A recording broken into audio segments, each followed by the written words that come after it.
السلام عليكم ورحمة الله وبركاته أحبابي وأصحابي في كل مكان.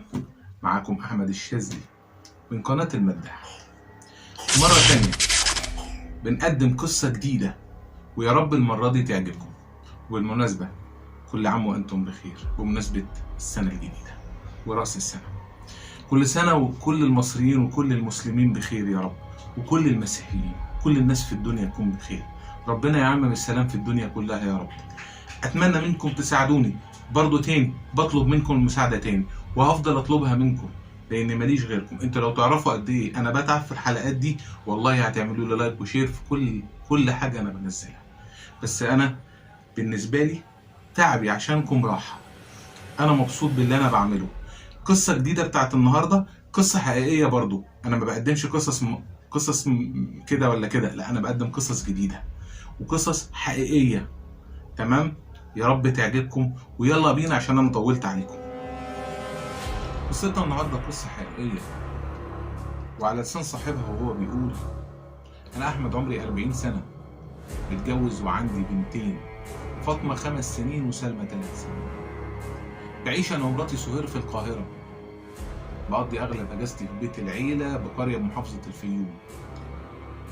والغريب ان كل ما اروح قريتي دي في الاجازه تجيني احلام مفزعه بالمقبره دي اللي زرتها من 30 سنه. ما راحتش من بالي ولا يوم بالرغم من مرور السنين دي كلها.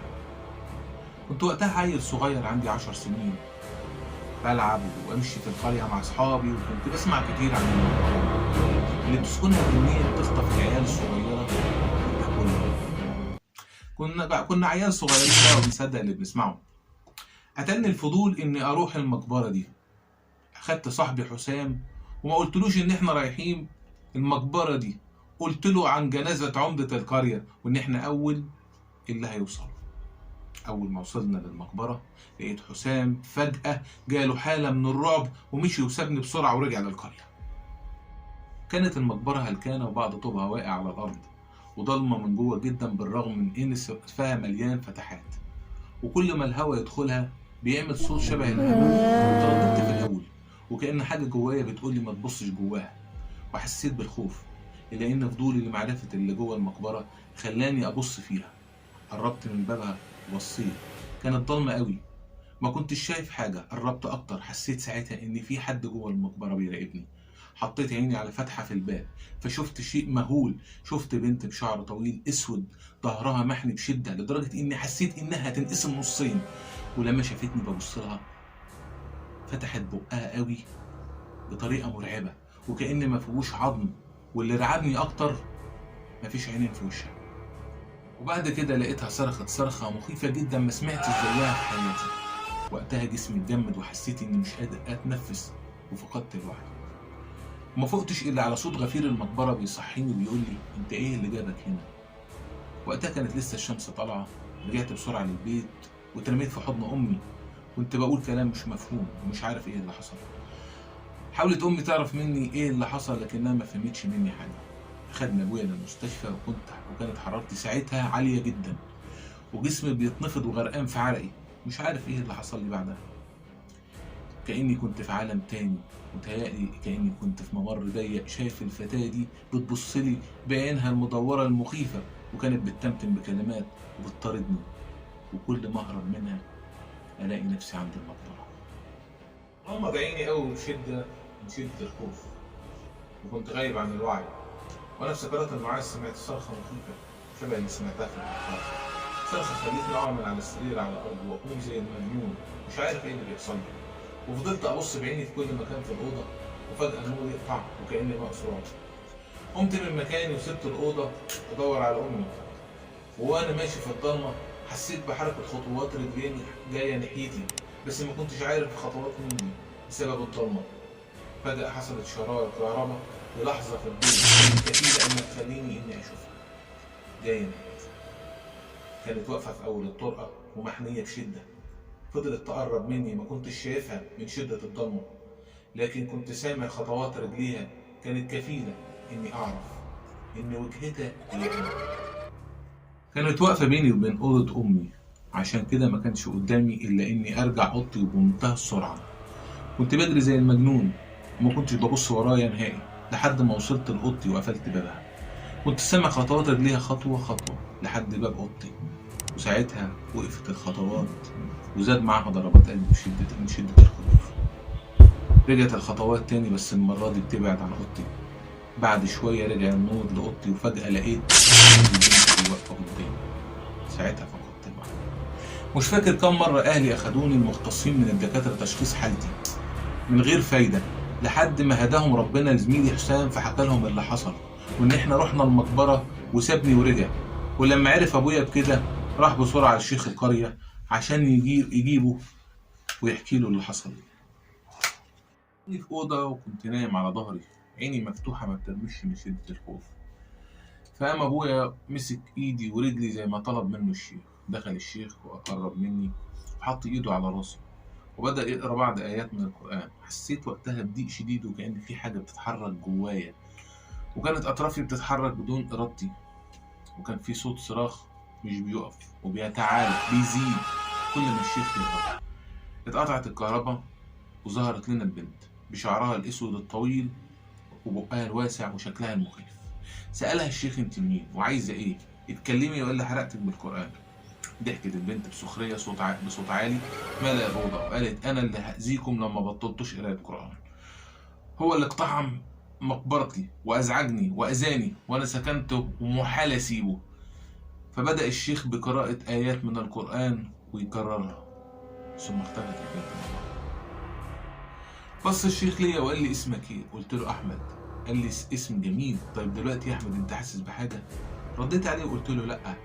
حسيت ساعتها بصراحة بسعادة كبيرة إني رجعت تاني أتكلم. شفت دموع أبويا فرحان بشفائي. الشيخ قال لأبويا إن الروح اللي بتسكنه قوية وهترجع تاني، ولازم تعرف سبب تلبسها بيه عشان ما تجيش تاني. ونصح أبويا إنه يحرص على قراءة القرآن في البيت والتحصن بالأذكار والاستغفار الدائم. مشي الشيخ من بيتنا، حضنتني أمي ودموعها بتنزل على وشي فرحانة إني خفيت. فكرت ساعتها إن كابوسي انتهى وإني همارس حياتي بشكل طبيعي،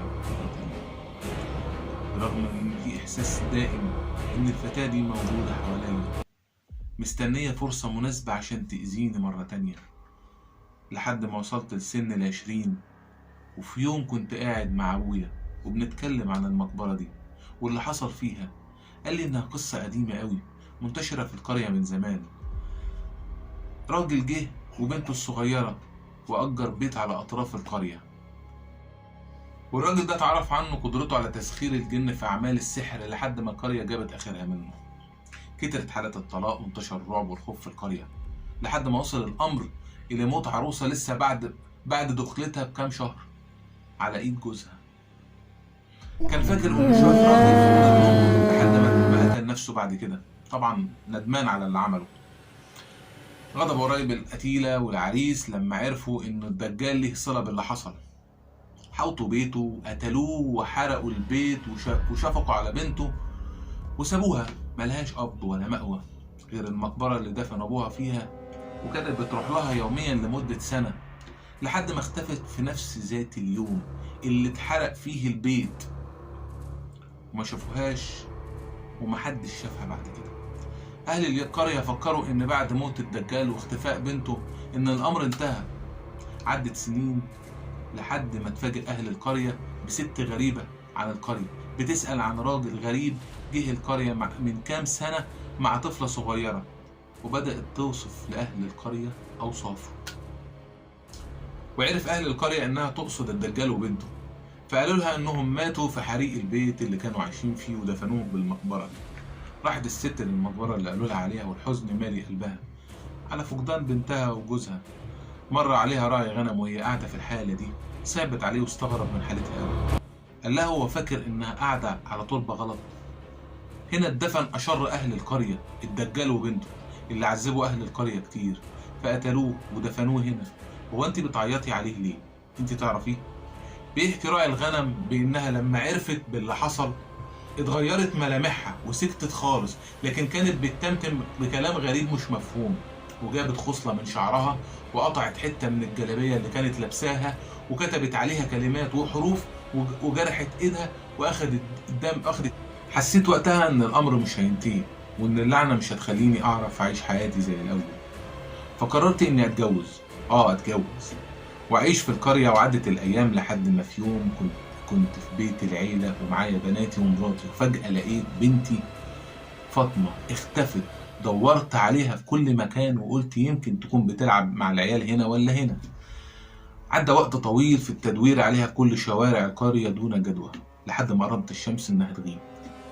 معرفش ليه جه في بالي المقبرة دي بالذات.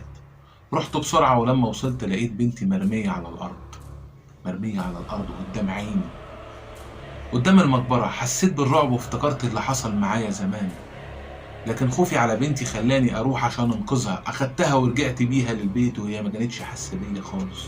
حاولت افوقها، فاقت معايا. سالتها ايه اللي وداكي هناك؟